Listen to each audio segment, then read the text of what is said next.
And I'm going, I'm starting with £1 saying I should have had £1 million. So the next minute I was thinking, I says, right, I need to get away. And I spotted this railway line, and I crawled along a railway line, and I got to this other place in the Torquay called Brixham.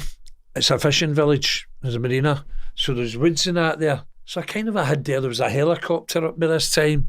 So Sheila was telling me years later that she just got to fuck as well after I went. A couple of minutes, she'd Darrow in the pram, and she saw James Healy actually in a police car. So I was minutes away from being arrested. She says the whole place just swarmed of police, helicopters, fucking cars, and so I'm in Brixham, and I went on the phone. I sneaked out to the phone. It's a phone box, and I phoned a couple of good friends in Glasgow, and he says, right, he says, can you hold on to 12 o'clock at night? Somebody will get somebody to come to London. I says, not a problem. This was only lunchtime. So I more or less just hid in these woods and just walking about, and somebody turned up at 12 o'clock. The guy was sweating. Because no wonder, because see if this guy, see if he'd been stopped, there could have still been according for us. But if he'd been stopped, this guy would have been roped into this conspiracy. Yeah. So it all went Pete Tong, and you got a loyal friend there, back you up. Yeah. It was the guy was the guy stayed in Kensington, and we went back to his house. Can I tell you this story? We went back to his house. Yeah. And I'm talking to him on the way back, and he's asking. I told him just all went wrong. I says, shouting the guy with the key, and we didn't believe him. And he says, fucking hell. I says, well, I'm caught anyway. I says, because my prints will be in that caravan, at least. And there's probably other evidence. But I was thinking I'm going to be caught anyway. So he says, like, no problem. So we get back to his house, 4 o'clock in the morning or something, and he was smoking joints. That's a nice part of London, Kensington. Kensington's lovely, aye. I've been in Kensington roof gardens before since I've been released. That was very nice. Pink flamingos and all that. Yeah. So get back to Kensington. I was saying to him on the way down, how long have you been there? He says 18 months. But my pal was up to no good. I think he was dealing in drugs with the Turks. And did you know that when you were staying there? No. I knew he was up to something, but it was after it he kind of had told me, you know what I mean? Yeah. But so when we got to the house, smoked a couple of joints, says, Ian, look, your bedroom's up the stairs. And he says, oh, by the way, he says, my wife's 7 months pregnant. I hadn't even met his wife. So Shaun, I thought, all I heard was a racket in the house, and I kind of woke up. It was about 7 in the morning. I think I was only sleeping an hour or two. So this is the next day? This is the next day. This is the next morning. And there was people shaking me, and I went to myself, he's went and got a couple of his friends, noised me up, right, police, and they were shouting police and all that. I know it's hard to believe, but this definitely happened. And they were going, who are you and all that? And I was saying, so what's my pal says my name? So you think you busted? No, but my pal played it cleverly, so he did. So I says, my name's Gary MacDonald. Gary's been in trouble. We'll get into that later. That's your brother? That's my brother Gary. He's a years younger. So I knew his date of birth and all that, and just as well I had this cuff off, and I wasn't left with a cuff on. So I'm seeing Gary MacDonald, and they're like, what are you doing down here? And I says, well, I'm down here staying with William. I'm looking for work. I know him up in Glasgow for school. He'd been down in London for years. I said, he's put me up for a few days. But I was thinking, what's he saying down there?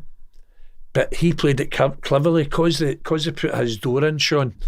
They were like that, and they found I was up there. They went, who's your pal? And I went, fucking ask him yourself.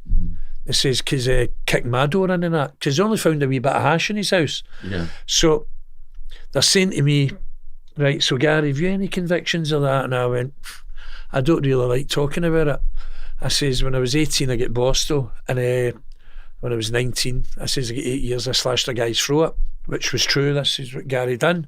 And the police went like that. They went, oh, typical Gorbos, eh? They think the Gorbos in Glasgow, it was years ago with Jimmy Boyle and all that.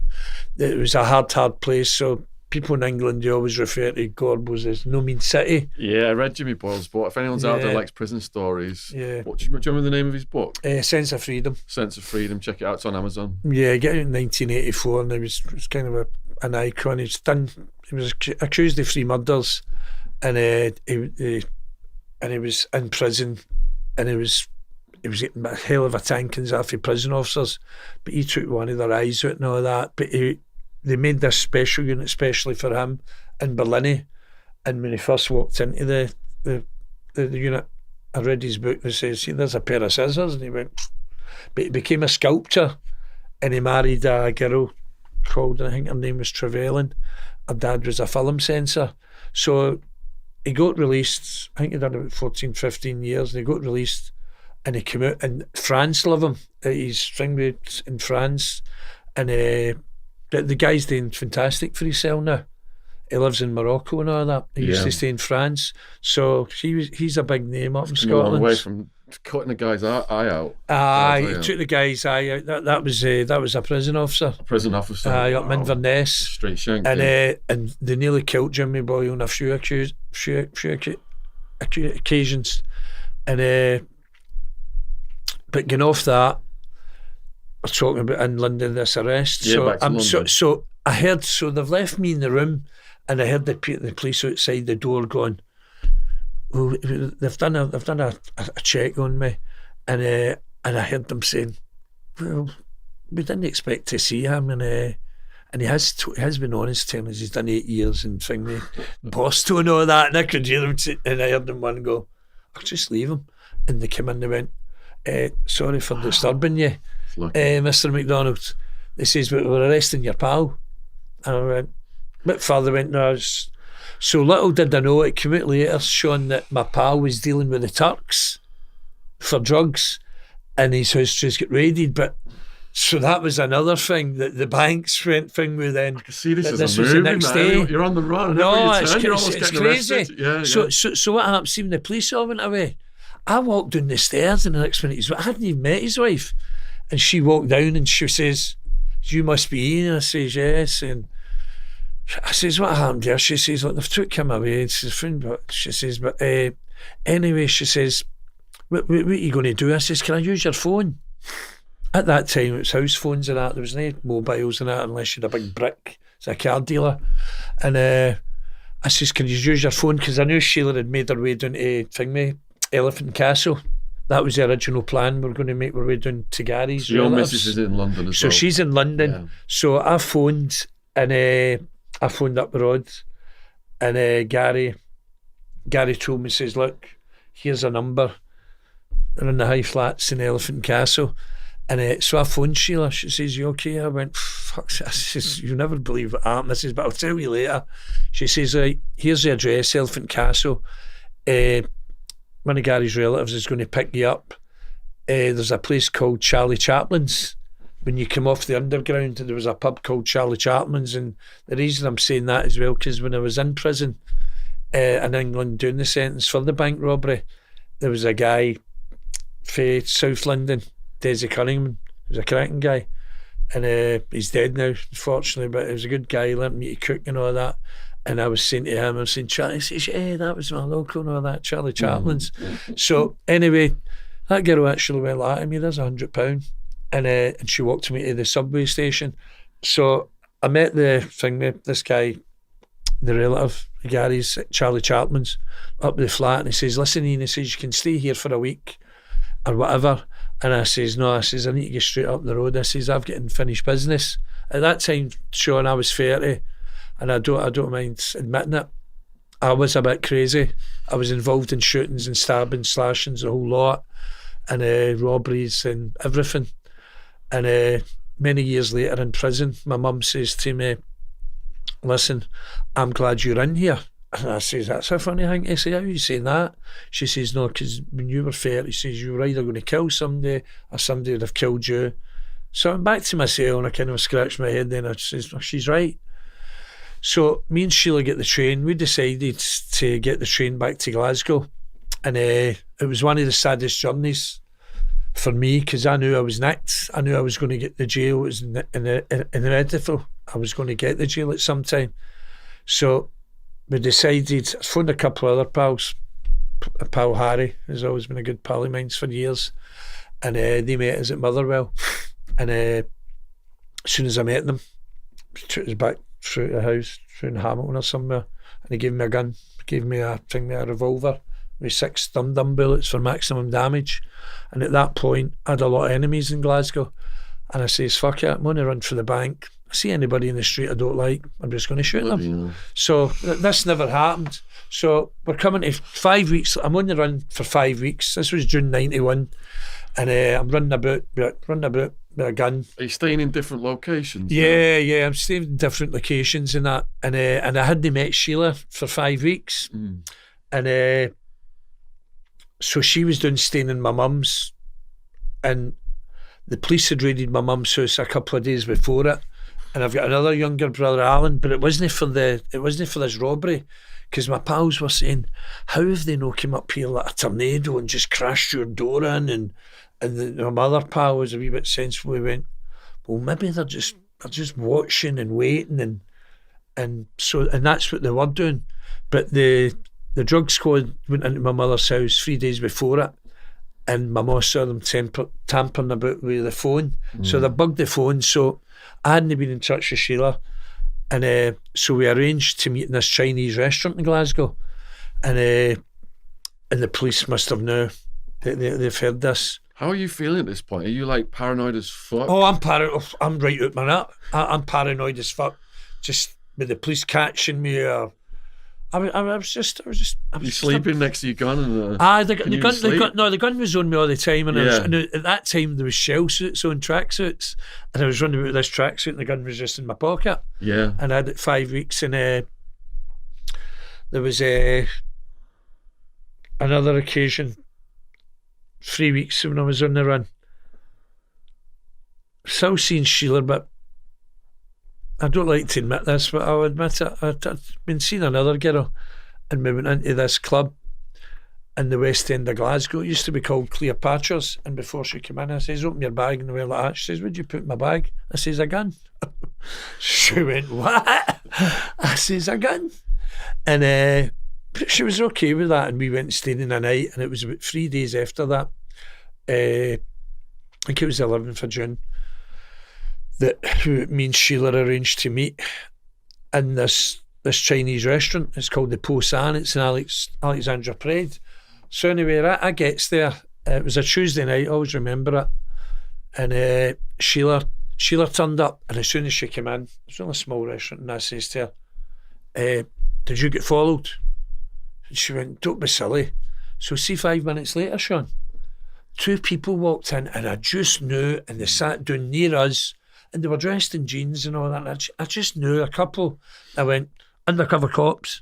So Sheila turned around and she says, you say that once more. She says, and I'm going to get you here. I says, paranoid? Of course I'm paranoid. I says, what's facing all this time?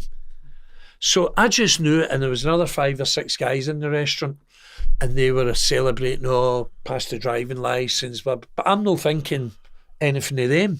But see, for this restaurant, you could see through at the front, and you could see loads of people coming in for takeaways. That was all police. And I says, I got that back. I just knew. I says, I got that back door. I got the front door. I'm caught. But the thing was as well, Shaun, they left us there for 3 years, which I'm eternally grateful to Strathclyde Police at the time. Well, it was the Scottish Crime Squad. They could have just nicked me right away, but they had intelligence that Michael Healy was coming into the restaurant. So they were waiting and waiting. So I says to myself, the last supper, drink, eat, and that's it. And Michael Healy, just to explain to the American viewers. Michael Healy's the guy, he was the leader of the team for the robbery, and he escaped for Shotts prison. Okay. He was in 10 years in the butcher's van. Yeah. And he's the only person still to this day that's escaped. So the intelligence, and Michael was to come in and meet me. Did you say to this day? No, to this day. Also in the story. No, to this day. This was back in 91. Michael was to come into the Chinese restaurant to meet us. So they want to get you all at once. Aye, so, because I was wondering, and I'm drinking going, and I just said, you get that sixth sense, and I went, there's police all about, you know what I mean, you could smell them, you know what I mean? And So Michael never came in. Fortunately for himself, he never came in. But I get 3 hours of dinners and drinks, and I'm saying to myself, right, this is it. Then they made their move. Yeah. They were called the Scottish Crime Squad then. They came from Aberdeen, Dundee and Perth. It's called the Serious Crime Squad now. But the Scottish Crime Squad were made up of police officers from Scotland. Were you not thinking there's a possible way you could escape? No, there was none, Shaun. There was not. I knew they'd be sitting outside in a van. But see the funny thing in the restaurant, which I noticed weeks later. Well, I get a thing with recall back later. I was getting more drunker, and I was saying to Sheila, and she's going, "There's no police and all that." And I was saying, "Okay, I know." And I was just, because she says, "If you mention it once more, I'm just going to leave." So I was saying, "Look, I need to fuck off to Spain." And little did I know, they had a directional mic. See this, the lovely couple as I call them. There was a big silver pen, and it was facing. And I believe it's never come out, but I believe that was a directional mic going out to a car outside or a van, and then the door exit's covered, and it was right, because they says to me, well, what happened is after 3 hours, Sheila went, Christ, look at all these people coming in here. And they all just rushed in. There was about 10 of them, 12 of them rushed in. The 6, it was the thing with the driving licence. They all got up, pulled out guns. But see, the lovely couple, they were the first people to just actually jumped right in topies, me and Sheila. And they're rolling about with me and all the rest of them. They've got Sheila down secured, cuffed. They've got me up, and there's this funny story to this. What's the customers? And how I can they say reacting? this. Oh, they were just... There wasn't many customers Shit in that flying night. all over the place. Yeah, and there's tables going all over the place, and I'm rolling about. So they eventually got me. They got me up in the air, and they had me up like this. And one in my pocket, and he's gone, he's got a gun. So I'm getting choked as well. So the police officers took the gun out, and he's went out of the bar, and he's done that with a revolver, took all the bullets out. But I'm going blue, and I'm going, for fuck's sake, this is overdrive, overkill. So the next minute, this wee Chinese guy came running over, and he shouted, I thought he was going to say, who's paying, no, I thought he was going to say, you're going to kill this guy, because I was going blue, because there was no need for it. They had the gun out. Do you know what he shouted? He shouted, who's paying this bill? So, and that is funny, but serious at the time. And at that, they see the Scottish Crime Squad relaxed their grip on my neck, and it was one of the momentous moments in my criminal career, and one of the saddest. The momentous, I went like, broop, broop, broop, hour free the Scottish Crime Squad, my sick. You The saddest, vomited on them. yeah, and the saddest was getting took away in handcuffs. Yeah. So they took me, so they explained to me, the police officer, they took me down to a police office called London Road in Glasgow, and they says to this detective sergeant who was charged of the operation, he says, Ian, he says, we've been looking for you for 5 weeks. He says, our duty was only to arrest you and hand you over to England, the Devon and Cornwall police, but since you've been done with this gun, you're going to get into Berlin. And I went, oh, for fuck's sake.